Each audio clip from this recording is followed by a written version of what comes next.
A paz do Senhor, irmãos, irmãs, amigos e amigas.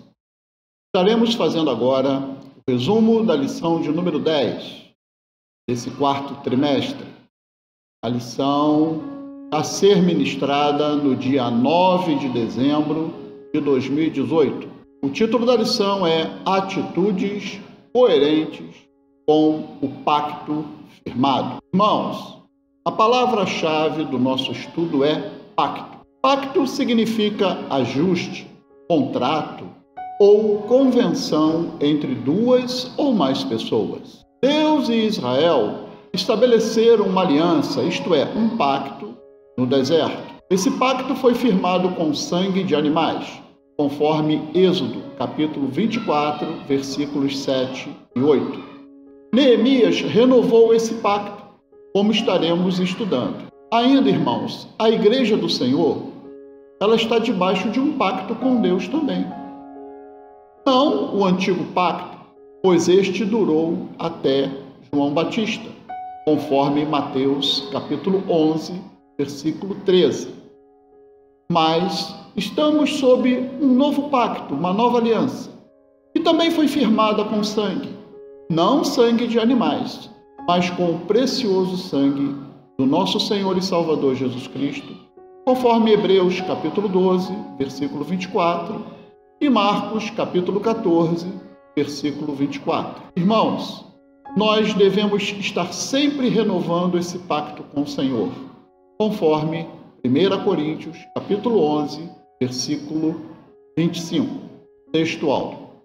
Firmemente aderiram a seus irmãos, os mais nobres dentre eles, e convieram num anátema e num juramento de que andariam na lei de Deus, que foi dada pelo ministério de Moisés, servo de Deus, e de que guardariam e cumpririam todos os mandamentos do Senhor, nosso Senhor, e os seus juízos e os seus estatutos, conforme Neemias capítulo 10, versículo 29. Irmãos, nós temos na palavra de Deus 8 pactos que Deus estabeleceu com o homem.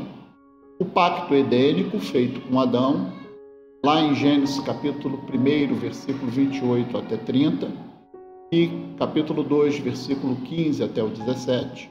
Pacto adâmico feito com Adão e Eva depois de sua desobediência. Gênesis capítulo 3, versículos 14 a 19. O pacto com Noé, feito depois do dilúvio. Gênesis capítulo 8, versículo 20 e capítulo 9, versículos de 1 a 17. Temos ainda pacto com Abraão, o qual foi confirmado a seu filho Isaque e ao seu neto Jacó, conforme Gênesis capítulo 12, versículos de 1 a 3 e capítulo 26, versículos de 1 a 5. Temos ainda o pacto mosaico, feito com Moisés depois do Êxodo. Capítulo 20, temos ainda o pacto palestínico, feito com Israel, lá em Deuteronômio, capítulo 30, versículos de 1 a 10. Temos ainda o pacto davídico, feito com Davi, segundo o livro de Samuel, capítulo 7, versículos de 4 a 17. E, finalmente, temos um novo pacto, que corresponde ao período que se seguirá a manifestação de Cristo. Hebreus, capítulo 8, versículos de 7 a 13. Verdade aplicada. O verdadeiro arrependimento é acompanhado pelo firme propósito de procurar viver de acordo com a palavra de Deus. O tema arrependimento, irmãos, foi tratado na lição de número 9, a lição anterior. Mas é sempre bom lembrar as palavras de João Batista em Mateus capítulo 3, versículo 8. Produzi, pois, frutos dignos de arrependimento. Objetivos da lição: identificar a fidelidade de Deus no decorrer dos séculos. Segundo objetivo, mostrar as responsabilidades do pacto. Terceiro objetivo, relembrar que, enquanto estivermos aqui, teremos o cuidado de Cristo. Os textos de referência encontram-se em Neemias capítulo 10, versículo 1, e depois os versículos 28 e 29. No versículo 1, podemos destacar o fato de que Neemias foi o primeiro a firmar o pacto proposto. Irmãos e irmãs, o líder deve ser o primeiro a dar o exemplo para o povo. Caso contrário, a sua liderança não prospera e o seu rebanho se espalha, conforme Jeremias capítulo 10, versículo 21. Irmãos, nos versículos 28 e 29, podemos ver que, após os líderes políticos e eclesiásticos firmarem o pacto, todo o resto do povo também aderiu à renovação do pacto com o Senhor. Introdução.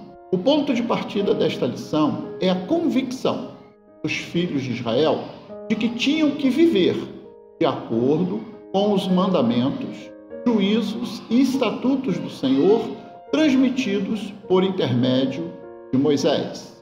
Tópico 1. A base do pacto. Conforme Neemias capítulo 10, versículo 29, os estatutos do Senhor foram os fundamentos para a aliança. Assumiram a responsabilidade de aprender, guardar e cumprir os preceitos divinos. A Bíblia nos informa que a falta de conhecimento trouxe sérias consequências ao povo de Israel, conforme Oséias capítulo 4, versículo 6. E, irmãos, o estudo da palavra deve ser constante. Item 1.1. A importância da aplicação. Irmãos e irmãs, vamos aprender os 3 passos de um sermão textual. Primeiro, ler o texto. Isso ocorreu, irmãos. Esdras, ele leu a Torá para o povo. Neemias capítulo 8, versículo 3. O segundo passo é explicar o texto. Segundo Neemias capítulo 8, versículo 8, os sacerdotes e levitas explicavam o texto ao povo. E o terceiro passo, que é aplicar o texto, levando o povo ao arrependimento, à confissão dos pecados e à renovação da aliança com o Senhor, e se comprometendo a guardar a sua lei. Item 1.2. Compromisso com a obediência. Irmãos e irmãs, cabe também a nós, que desfrutamos da graça de Deus, primeiro, nos santificar, conforme 2 Timóteo, capítulo 2, versículo 21.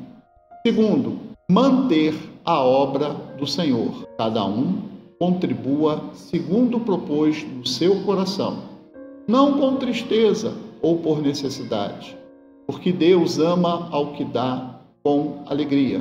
2 Coríntios, capítulo 9, versículo 7. 1.3. Uma liderança participativa. Neemias, ele era o governador e, juntamente com seu secretário e, digamos, primeiro-ministro Zedequias, foram os primeiros a assinar o documento de renovação do pacto com o Senhor. Após eles, 21 sacerdotes principais, 17 levitas de proeminência, 44 chefes do povo, perfazendo um total de 84 pessoas, também assinaram o documento, conforme Neemias capítulo 10, versículos de 1 a 27. Dessa forma, o resto do povo aderiu ao pacto, vendo que os líderes tinham assinado, firmado, se comprometido. Então isso, irmãos, motivou que eles também fizessem uma imprecação e um juramento de adesão ao pacto renovado com o Senhor, conforme Neemias capítulo 10, versículos 28 e 29. Irmãos, Emmanuel James, que era um empreendedor, ele era um escritor e também um palestrante motivacional norte-americano, que viveu no período de 1930 até 2009, ele disse o seguinte a respeito de liderança: o desafio da liderança é ser forte, mas não rude, ser gentil, mas não fraco, ser ousado, mas não um valentão, ser humilde, mas não tímido, ser até um pouco orgulhoso, mas não arrogante. Que ele tenha um bom humor, mas sem loucura. Irmãos e irmãs, o rebanho segue o pastor. Item 2. As responsabilidades do pacto. Na visão de Neemias, estabelecer um pacto com Deus demandaria assumir compromissos. O pacto serviria de mastro ao redor do qual o avivamento seria mantido. Ele tinha por pressuposto que a ideia de aliança estava presente em todas as mentes e que se destinava a tornar manifesta uma realidade. A preocupação com o futuro da nação escolhida. Por tudo que já haviam lido, ficou patente aos olhos de todos que a fidelidade de Deus era inconteste.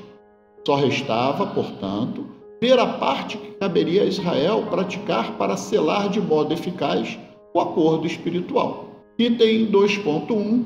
Uma vida em constante santificação. Todos os segmentos sociais de Judá se comprometeram a obedecer os mandamentos, juízos e estatutos da lei do Senhor, conforme Neemias capítulo 10, versículo de 1 a 29.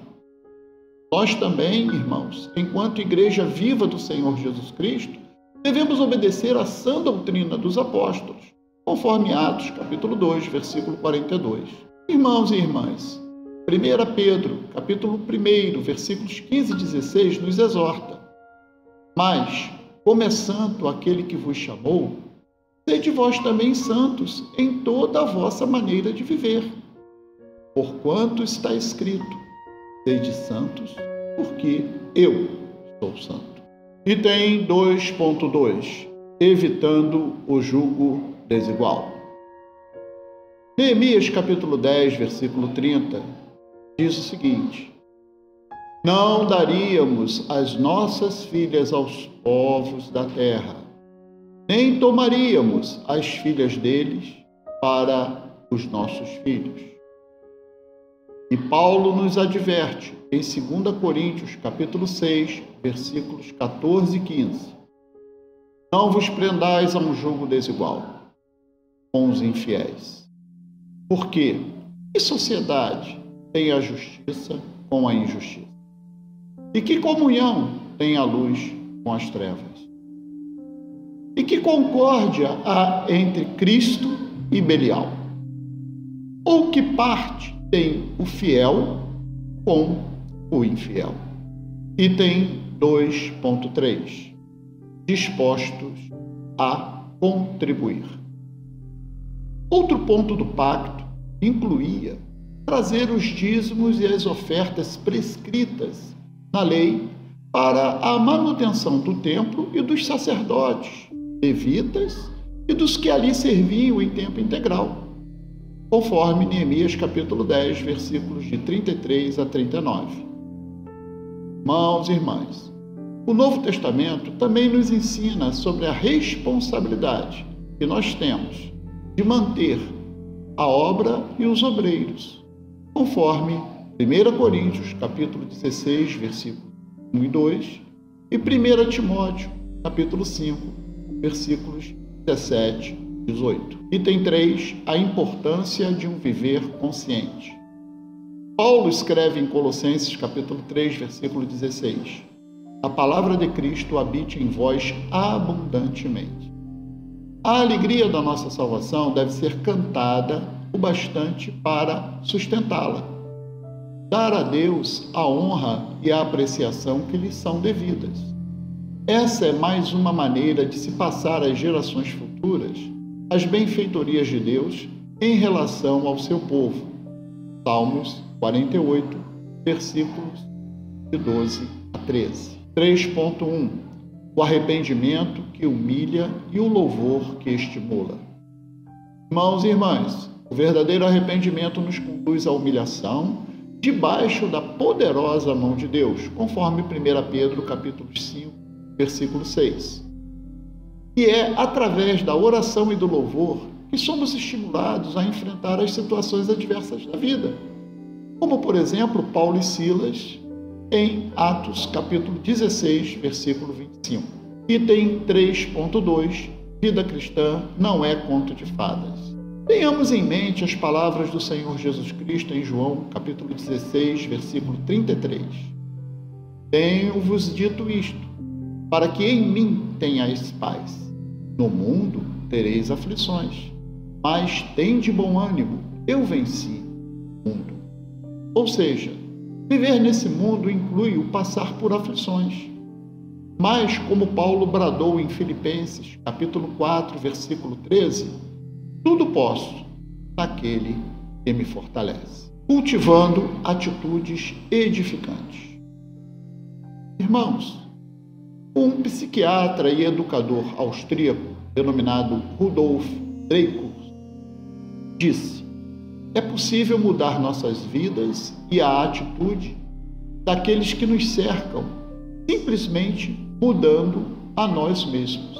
Irmãos, Paulo, em Filipenses 4:8, nos aconselha: quanto ao mais, irmãos, tudo que é verdadeiro, tudo que é honesto, tudo que é justo, tudo que é puro, tudo que é amável, tudo que é de boa fama, se há alguma virtude e se há algum louvor, nisso pensai. Conclusão: a igreja não pode se acomodar ao sistema mundano. Tem um papel especial, porque foi separada por Deus para ser luz do mundo e sal da terra. Mateus capítulo 5, versículos de 13 a 14. O contato com a palavra e a prática de seus ensinos devem permear os que militam na causa divina, pois o inimigo luta contra a obra de Deus. Irmãos, esse foi o nosso resumo da lição de número 10. Quero mais uma vez agradecer a todos que têm acessado o nosso canal, que têm se inscrito, têm deixado também comentários que nos estimulam a continuar com esse nosso projeto. Que Deus continue abençoando a todos nós. A paz do Senhor.